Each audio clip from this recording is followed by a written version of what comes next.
Take any prime number, multiply together every integer from 1 up to 1 less than that prime. The result is always exactly 1 less than a multiple of a prime, every single time. This is Wilson's theorem. So, first of all, to build our belief in this theorem, we can show some examples. For example, we can take some small primes, like p equals to 5.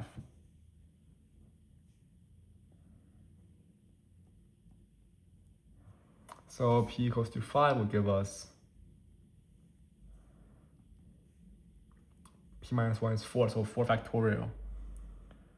1 times 2 times 3 times 4, this equals to 24, which is congruent to -1 mod 5. So, we are working in integers modulo of prime p. The key fact we need is that every integer a is 1. For example, if you just take a as an integer, then we can say like 1 is less than or equal to a is less than or equal to p minus 1. Has a unique multiplicative inverse. So we can write this in notation. A belongs to the set 1, 2, all the way to p minus 1.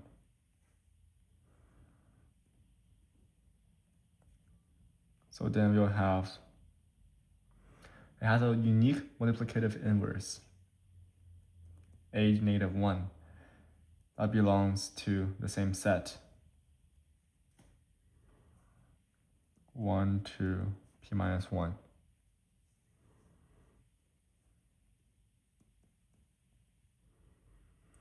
Such that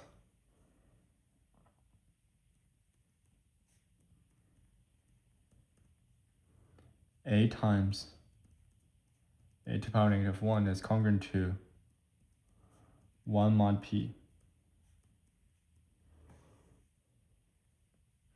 This follows because p is prime, so the greatest common divisor, GCD of AP, this will be equal to 1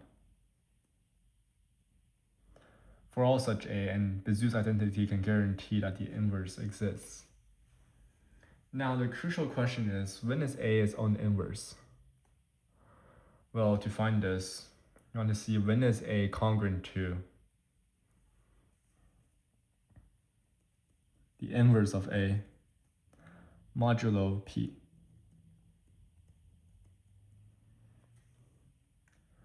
So to do this, we can know that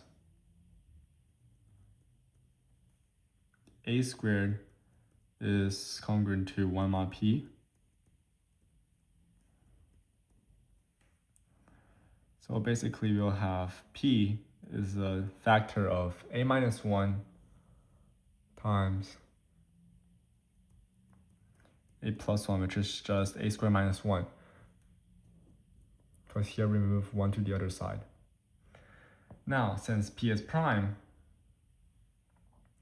it must divide one of the two factors. So p must divide a minus 1, which gives a is congruent to 1 mod p, or p is factor of a plus 1. So a is congruent to -1, where a is congruent to p minus 1 mod p. So then we can get that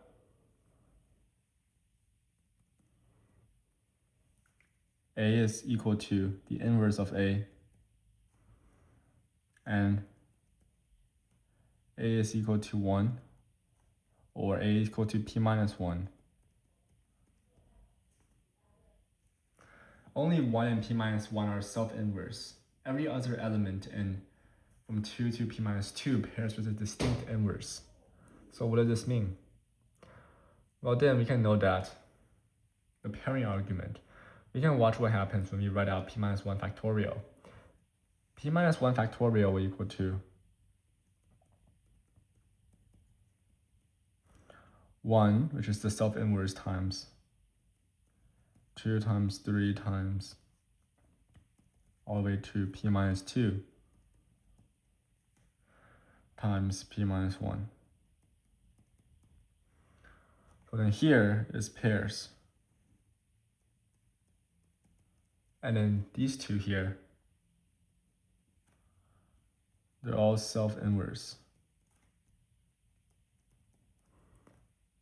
The middle block, 2 to p minus 2, splits perfectly into pairs A and inverse of A, where A is not equal to the inverse of A.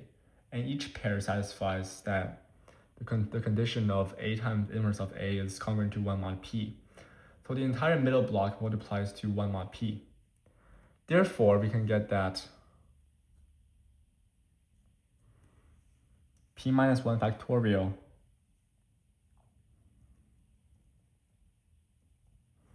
is congruent to 1 times p minus 1 mod p, which is congruent to p minus 1, which is congruent to negative 1 mod p. So this is how you prove Wilson's theorem.